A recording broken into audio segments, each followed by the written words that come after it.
Hello, and welcome to another lecture on interventional radiology. Today, we're going to be taking a look at angioplasty and stents and the reasons why we want to do them, etc.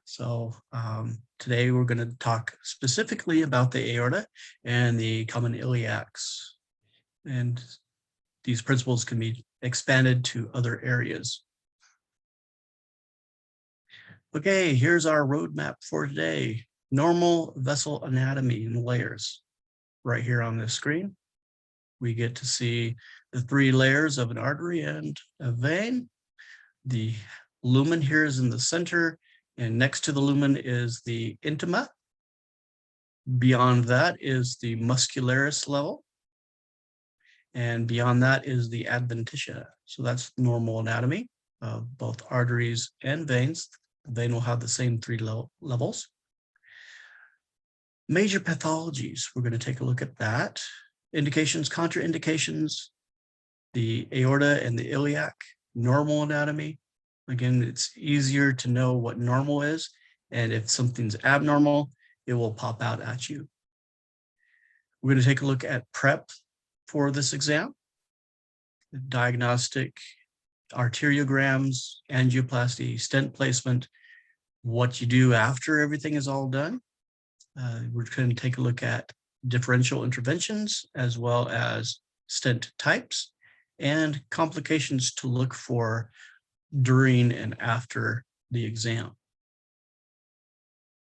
Major pathologies. There's only a few things, major categories that can happen to a blood vessel. We have an aneurysm. There's several types of aneurysm. We have two demonstrated here. Fusiform is an outpouching of the entire circumference of the vessel. There's weakening of the muscularis level, and it is growing in size. When I think of a fusiform aneurysm, I think of a football because it's pretty much the same type of formation. The next one that we have demonstrated here is a saccular aneurysm. With it, you have an outpouching in just one area of the lumen, and the rest of it is normal in caliber and shape. So this one is just a weakening in one area and an outpouching. Lastly, you can have a blood vessel rupture, whether from pathological situations, such as atherosclerotic plaque, weakening of the muscular level, and you can have trauma. And there's a myriad of things that could potentially have the blood vessel rupture. Most of those are man-made. So motor vehicle accident, stabbings, gunshot wounds, etc. So there's the first set. Stenosis or occlusions. So we have two different types. Concentric, which is a equal dimension. Let me see if I can. So the lumen is decreased on all sides by the same amount. Okay, so it's concentric. The lumen is still in the center of the vessel. All right. On the other side, you have eccentric. So you only have a narrowing on a certain portion of the wall. For example, this one would be concentric narrowing. The lumen is in the center, whereas this one has definite eccentric or abnormal lopsided growth into the lumen. Okay, or it can be intrinsic by plaque or extrinsic by an external force, maybe a tumor, etc., pushing in on the vessel. Okay. Lastly, it can be connected to the wrong area. For example, if your vessel is supposed to be connecting structures A to B, and it is actually connecting A to C, you're going to have some sort of fallout from that location of the vessel. Most often cited would be the great vessels being transposed in the heart. And there's other ones that we can think of, but that's my first go-to when I think of vessels being connected to the wrong area. Also, you can have a patent vessel that is supposed to be closed off, like from fetal anatomy to a newborn. The ductus arteriosus is supposed to be shut off, okay, and that can still remain open. So there's a couple things that can happen. Indications and contraindications for angioplasty and or stent placement. First, we have claudication, and we're going to talk about that on the next slide, and limb ischemia. All right, so if your vessels are occluded or if they are stenosed, the normal blood perfusion cannot get to the cells and it starts to hurt. Contraindications, no absolute contraindications to the exam, but we do have some relative ones. So coagulation pathologies or states, right? If they are a bleed risk, you have to check that out. Iodine allergy, if it is a severe allergy that can't be medicated, that would be a contraindication. If it's only a mild allergy and they can be pre-medicated, then we will be able to proceed. And lastly, renal insufficiency versus renal failure. Either one of those will either limit or exclude this type of exam because we need to use contrast to see where we're going. All right, so those are the indications and contraindications. Okay, claudication. So it's has two meanings. One is limping, and the second one is cramping pain in the lower extremity, usually pronounced by or prompted by exercise. And once you finish exercising, the pain goes away. The pain is because the cells are not getting perfused enough with enough oxygen, and that produces the pain. Okay, this is reproducible pain. So our handbook of interventional radiology procedures states that this is reproducible pain or symptoms in the buttocks, thighs, or calves with exertion and with subside with rest. So that's our technical definition. All right, normal anatomy. When they're teaching people how to spot forgeries for money, what do? Do they show them the millions of different ways that a counterfeiter can make a mistake? Or do they show them the real McCoy, the real deal, and have them memorize that? So it's much easier to memorize what normal is. And if you see something that is not normal, it will pop out because you have memorized the pattern. So we'll do that here. So at the beginning, at the superior margin of this, we have the aorta coming down. It bifurcates into the common iliac arteries. The common iliac arteries bifurcate into the internal and external iliacs. The external goes down and transforms into the common femoral artery. So that's our normal. So we can take a look, we'll take a look at bony anatomy here in a minute, but it's associated with the iliac crest is one of our bony landmarks that we will see. All right, so landmark. L4 is the approximate area that the aorta bifurcates into the common iliacs. The iliac crest is routinely at L4 and 5, so the bifurcation is just superior to the iliac crest. Now I want to take a look at the artery location. All right, so the aorta comes and it is right next to the spine, okay? And when it bifurcates, it swoops backwards, posteriorly, and then sweeps forward towards the anterior margin of the body. And then once again, it bifurcates as well. So fortunately for us, there is usually only a little bit of tissue between the skin surface and where we want to do to get access to the vascular system. So that is a common area that we will maximize its use because of its proximity to the skin surface. All right, we have a couple of mnemonics that we can help us find where we want to be. Navel is the one that's most often used. We have the nerve here. Right next to it's the artery, then the vein, then an empty spot, and ligament. Okay, so navel. On the flip side, on the other side, it would be ligament, empty spot, vein, artery, and nerve. Okay, so the ligament is the most centrally located, closest to the mid-sagittal plane.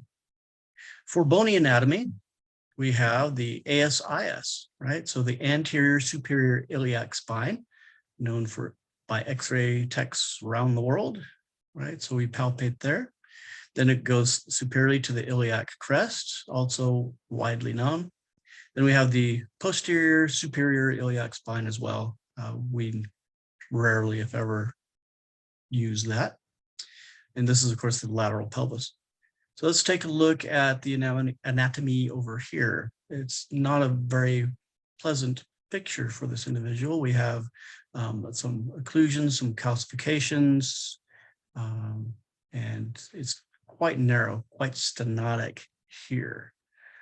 We don't know if this is occluded or not because it goes outside the plane of this particular image. For this image, we are looking at, I can get the pen to work. We're looking at this plane in the coronal because we're at the anterior portion of the acetabulum. I know it's anterior because the pubic symphysis is close together. The farther you go backwards, the farther angled out they are. Okay, so we know it's anterior. So this one's going to be going down this way. And this one's over here. It looks like it's a little tortuous. Anyway, so it's coming down in this direction. And you'll look at the entire data set, both anterior and posterior of this, to watch it as the vessel moves through the 3D space of the body. And then, of course, this is only a 2D, so we're only getting a fraction of that. All right. The common factors that the students at Loma Linda have tells you that we're going to need a history and physical. We want to have prior imaging studies to look at to plan our route. We need to know the kidney function. We need to know their coagulation panels to see if they're going to have anticoagulation issues. We need to look at aspirin usage. We also look at baseline ankle brachial index, so ABI. So as the name implies, we're taking a look at the blood pressures of the ankle and the blood pressures of the upper extremity by the brachial. Okay, so ideally you want very similar values. If one is quite lower than the other, it suggests stenosis of that extremity. Okay, so we want it fairly equal. Of course, for this interventional procedure, we want the patient MPO, and we want to assess the allergy aspect to this exam. View of prior exams. Why do we want that? Well, we want to look at the whole picture. We want to see for planning access, for routes, and to plan our therapy. For example, this particular exam, so you have the thoracic aorta and you put the ascending arch and descending thoracic and abdominal aorta, right? So here we're up at the arch, and this is a larger caliber than it should be, so there's some dilation there. Going down here into the abdomen, There's some ascites over here on the side. I don't have, this is the only image I have from this study, so I don't really know exactly what's going on here. And there's some diffuse changes, of contrast uptake. Some is lighter and some are darker. So I don't exactly know what's going on in this liver. Take a look at the fat. The fat is nice and uniform color here, right? But you take a look over here and there's some fluid outside of the colon here. And then these sort of speculated fat. There's look like there's some free fluid over here. So there's got something going on here as well. So then to the aorta, there's a stenosis here. There's some plaque over here. Looks like this might have some calcification in it. And there's a definite problem with the right common iliac. There is not a lot of contrast getting into that area. Okay, so that's a definite problem. So with this knowledge, we now can say that we want to probably do a contralateral as well as a access from below. Okay, so we planned our initial process. When we get into it, we'll get more details. The first thing you want to do once you have the signed consent form and you've sterilely draped your patient, you want to get access to the vascular system. So the common femoral access is needed for the diagnostic part. Before you do the intervention, you want to see what exactly is going on with the anatomy. So usually you'll want to do a contralateral access point, and then you will, from above, inject contrast. Since it's an artery, it will course downward and right into the area that you want to evaluate for the interventional procedure. If the area that you are looking for is pulses, you can't locate a pulse on that side because of occlusion or excess adipose tissue, for example, fluoro guidance and or ultrasound guidance is very beneficial to help you find that exact location. So you want to do an infrarenal aortogram and follow that down into the iliacs and femorals and farther if that is indicated. All right, so you take a look and catch, catch all of the data you want.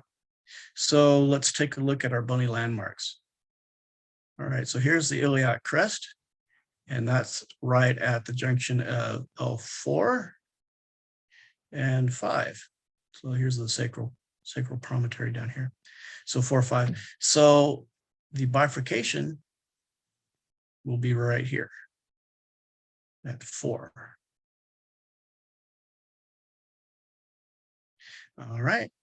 So if this is the area that our stenotic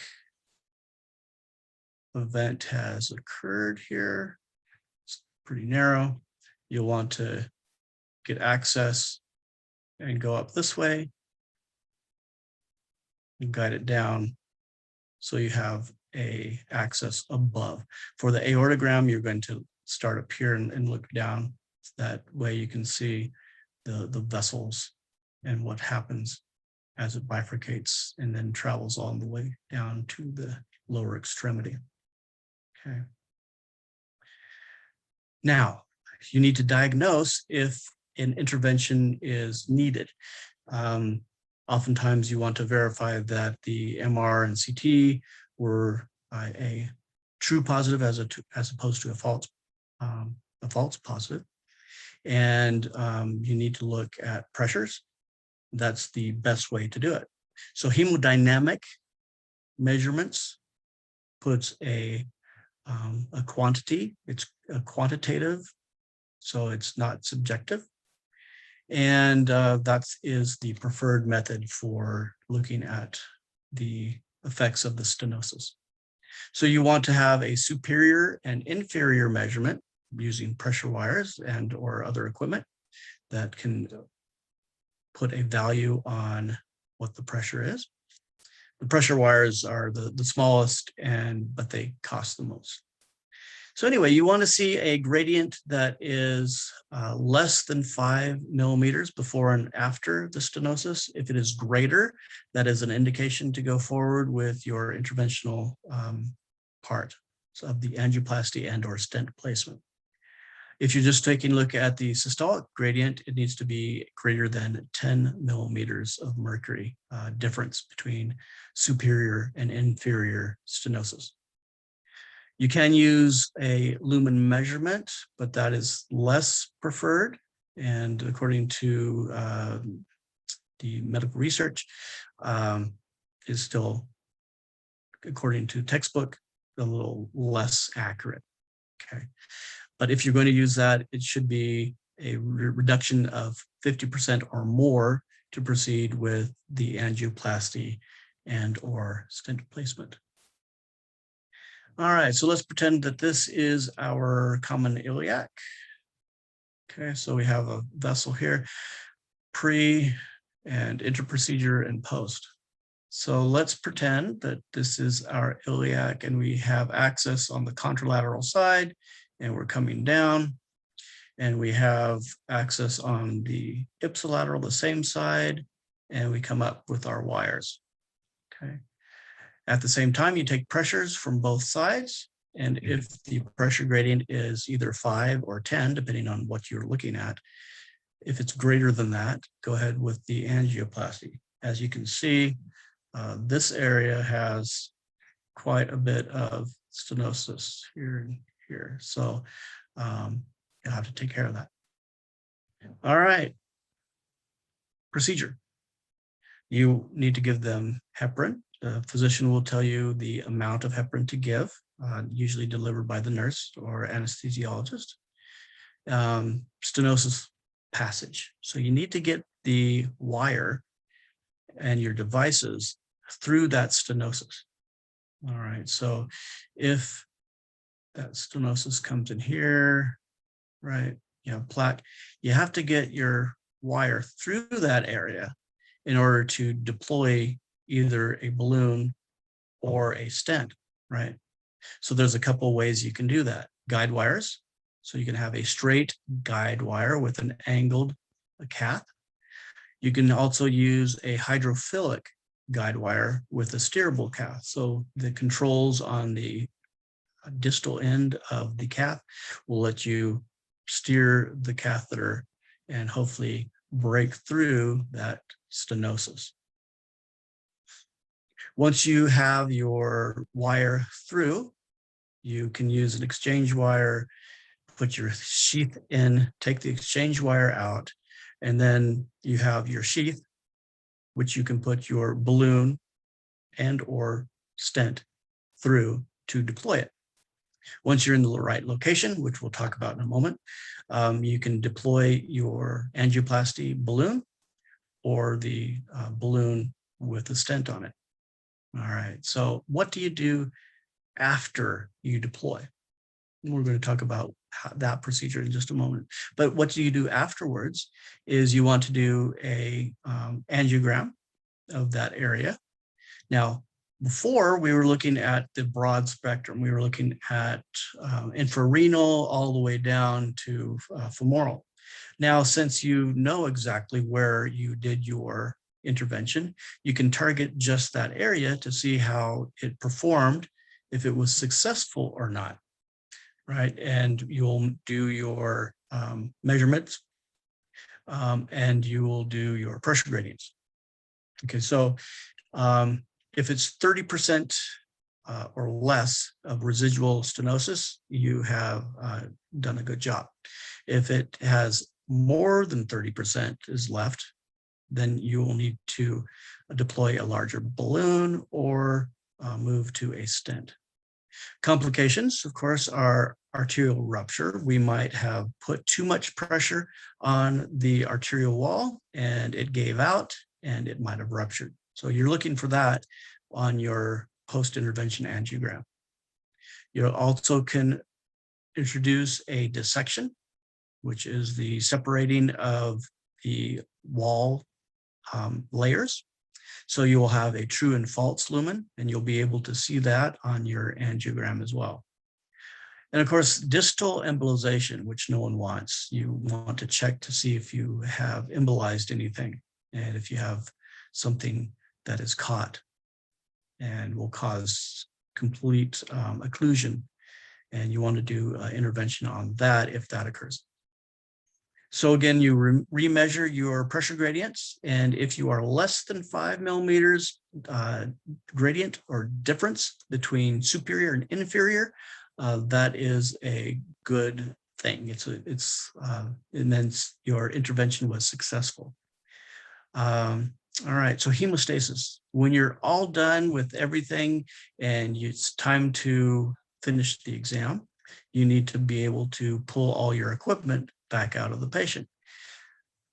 In order to do that, you need to make sure that they are going to achieve hemostasis at the end of the exam. Remember, we gave them heparin at the beginning of the exam, and you're monitoring it through the exam. And when you get done, you want to make sure that the ACT is less than 160 seconds. Anything higher than that, and it will have some coagulation problems. It'll be higher risk of bleeding. Okay, so you'll give a reversal agent for heparin, and it will you'll monitor that as it gets down to 160 or below before you do your manual compression and or closure device, just depending on what the physician preference, etc. All right, so ACT less than 160. All right, angioplasty. So we've done our diagnostic procedure. We've decided that we need to do an intervention. So now we need to put the balloon into the right spot. You verify if the balloon is in the right spot by either a contrast injection through the sheath or a contrast injection through the contralateral side. Remember, during our diagnostic angiogram or arteriogram, we put in a contralateral line to inject contrast to do the diagnosing, right? So that's still in, and we can inject contrast through it to make sure that the balloon is in the right spot. So we'll see that narrowing again, and we'll see where our balloon is, and we can move it in either direction to make sure that we are going to do an intervention on the correct area. All right, so a roadmap can also be used. Now, balloon inflation, you can inflate that to different degrees, correct? So it varies on numerous things, the diameter, the stenosis, the vessel, the location, okay? So normally, or pretty standard is 8 atmospheres of pressure. So atmosphere has the acronym ATM, atmosphere. And if you go to 10, that is a danger section for possible rupture. So if you do an 8 and you deflate the balloon, but it didn't have enough of a effect on the vessel, you can increase that under doctor's orders. They know that it's a risk, so you have to just be careful and listen to when they want you to deflate it. All right. So if you're in that danger zone, if you have prolonged pain that the patient is stating, especially during your deployment, that is a danger sign of rupture. What's happening is the adventitia is being stretched, and that causes them some pain. Okay, so if they are complaining of pain before you start your intervention, of course you want to address that, but it's not a danger sign for rupture. If they start complaining of pain while you have the balloon inflated, that could be a danger sign. So watch out for that. All right, so post-angioplasty arteriogram. So you did a pre-angio to look at the vessels and how everything was and where everything was. And now you're going to document that you were successful. So you're also going to gauge or take a look at any complications, right? So you want to make sure it's not ruptured, etc. All right, so remember, if it's not documented, it didn't happen. So you want to document the status of the vessel when you're done to prove that when you were done, there wasn't any rupture. Also to prove that standard of care was done, etc. There's quite a few reasons why you want to do a post-angiogram. Okay, placement. So you need to know several things when you place a stent. The physician will look at the size of the vessel that they want to do a stent with stent placement, and they'll measure that and want to go 1 millimeter over that lumen size. So after you place the device, the stent, there will be some overgrowth or hyperplasia covering that device and embedding it into the wall. Now, if you did it at 100% lumen size, that growth would encroach upon that lumen and make it smaller. So if you go 101% or whatever 1%, 1 millimeter is in percentage, then when that overgrowth happens, it gets back to 100%. So you maximize your interventional procedure as opposed to being a few percent less than optimal.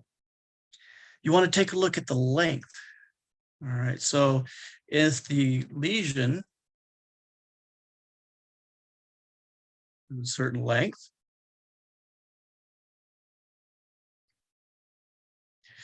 your stent should cover that area. You don't want to go too far into normal. That wouldn't be good. So you want to make sure it's the correct length for the pathology that you've measured in the vessel. Okay, so it should cover the entire lesion.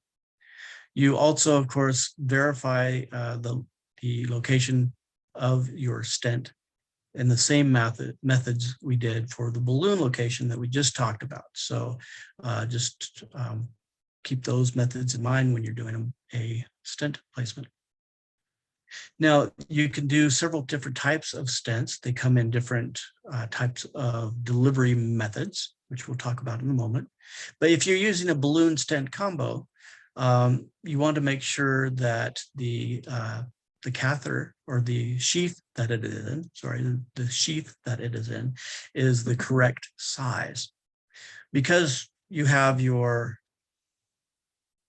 delivery wire method and you have the balloon, and outside that balloon you have the stent, right? So because of friction, you're inside of a sheath. If the sheath is too narrow, the friction here will rub and it could dislodge that stent off of the balloon. And then you have a potential hazard of a embolizing stent, which you don't want. All right, so you have to make sure you have the appropriate size sheath for your stent. And once you have located your area that you want to go, then you can deploy your stent by inflating the balloon. All right, there we have that. What do you do when you're all done? All right, so usually you have observation after the exam. And of course, this will be determined by the physician, how long the physician wants the person in there, and by local variance, right? So usually it's an overnight observation, and then you see how everything's going. During that time when we're observing them, we also do additional imaging modalities to make sure that everything is still copacetic. If the person has some renal insufficiency, hydrate them And then after they're discharged, they follow up with their physician in 1 to 4 weeks. All right. Why do we want to do angioplasty only? And when do we have to move to angioplasty and stent placement? So the angioplasty is for more simple procedures. So if the stenosis is concentric and non-calcified and is short, less than 3 centimeters, you can do an angioplasty only. Now, not all the stenoses will appear in that fashion. We have complex stenoses, like eccentric, etc., chronic occlusions. If the vessel has closed down multiple times, you want to put a stent in so it doesn't re-occlude on you, right? Secondary, if you're doing an angioplasty and at the end you do your measurements and it didn't resolve and it was not successful, you will need to think about doing a stent.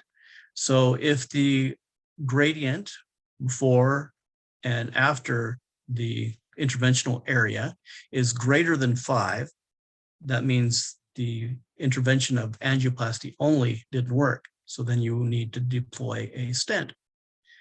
If the residual is greater than 30%, like we said before, that is another reason to switch over to a stent placement after the unsuccessful angioplasty.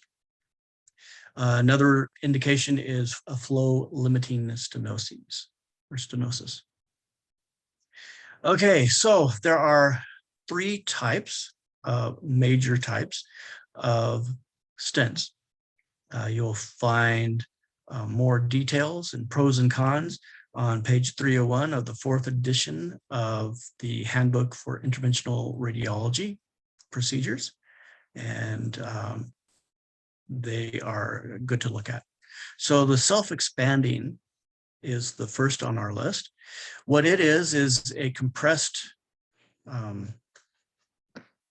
it's a compressed stent around a wire inside a sheath.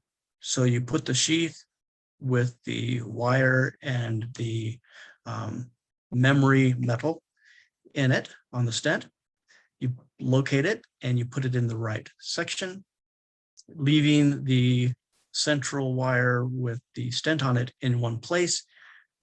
You pull back the sheath and the stent will deploy out to its memory of how wide it's supposed to be. So that's self-expanding. All right, so the second one is balloon expandable. So you have a stent that is surrounding a balloon and you have a sheath that you deploy up, pull that sheath out and you inflate your balloon to the right area and the stent will expand and stay there. Then you deflate your balloon at the appropriate time, right? So you've inflated it to 8 atmospheres and you've held it there for the appropriate number of seconds from the physician's order. And once that is achieved, you deflate the balloon and the stent will stay there and you can remove your balloon and you can in the wire and the sheath, and then hopefully your ACT is less than 160 and you'll be able to do compression, manual compression, or a closure device. Lastly is the stent grafts. That's beyond the scope of this particular lecture because they are so involved, but they use similar techniques to deploy them. All right, so there's a whole nother section on grafts that we could do, and that will come at a later date.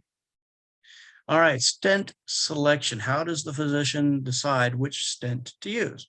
Well, it is, first of all, the normal diameter of that blood vessel, right? So the aorta is going to have several different diameters throughout its course, whether thoracic or abdominal. So in the abdomen, it's a specific diameter.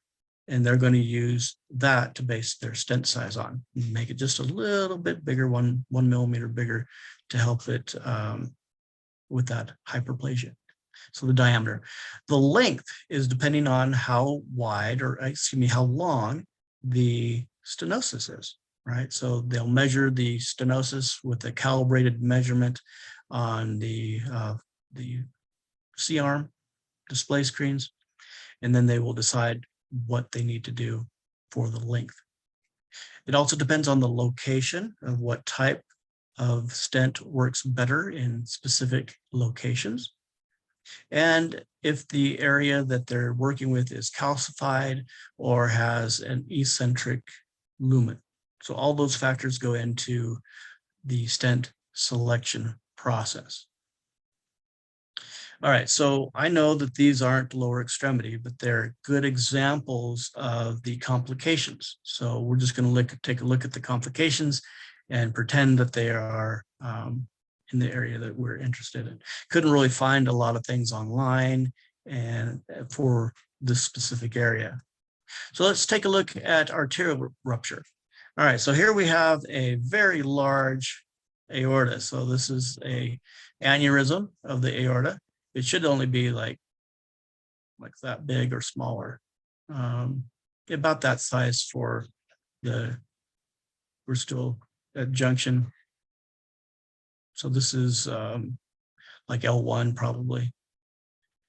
Anyway, so we have some rupture here. Look at all this area out here. That is all free fluid, i.e. blood here, blood going back down here. This is muscle, but the blood's coming down here. This person needs to go to the OR stat. So this is what we don't want to see on our post-procedural angiogram, where the contrast is leaking out into the surrounding tissues. Dissection. Of course, a dissection is the splitting or tearing away of one of the layers of the vessel and creating a true and false lumen. So you'll be able to see a true and false lumen, and sometimes you'll be able to see the flap, and you'll need to try to do an intervention for that as well. All right, thromboses and distal embolization is never a good thing.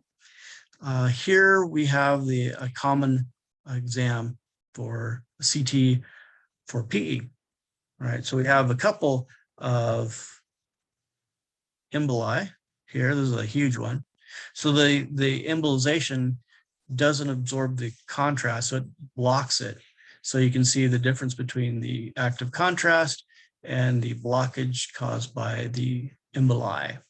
Over here, the same thing. You have a smaller one. It's a little tiny thing, and then the flow around it. So you'll have a similar type of stenosis from the lower extremity or the vessels that we're looking at. Okay, so I pulled that up. Histologically, here is a vessel, right? And you have an emboli that has come in and it's blocking the majority. So this is ischemic, and if it was any bigger, it'd be occlusionary, and the cells that are relying on that bloodstream are going to be in trouble. Access site hematoma. So this is a little lower than we would expect for our purposes. We would expect it up here in the groin, either from complications during the procedure or maybe a manual hold that wasn't sufficient to create homeostasis or hemostasis. Pseudoaneurysm, we have a good example on ultrasound here. We have this outpouching, and that would normally be at our access point. We can create a pseudoaneurysm at our access point. And then lastly, a stent infection is also possible. And that's one of the hardest ones to do because you've just deployed something that has a memory of being out and you have to get it back out. All right, so that's that. So for further reading, if you are so inclined, you can take a look at the top article, which has more information on stent grafts.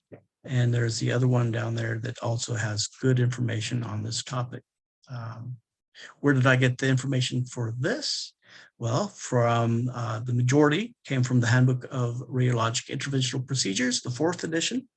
For some reason, they removed this chapter from the 5th edition. So I liked the 4th edition better. So anyway, all right. I hope everyone has a wonderful day, and I will see you next time.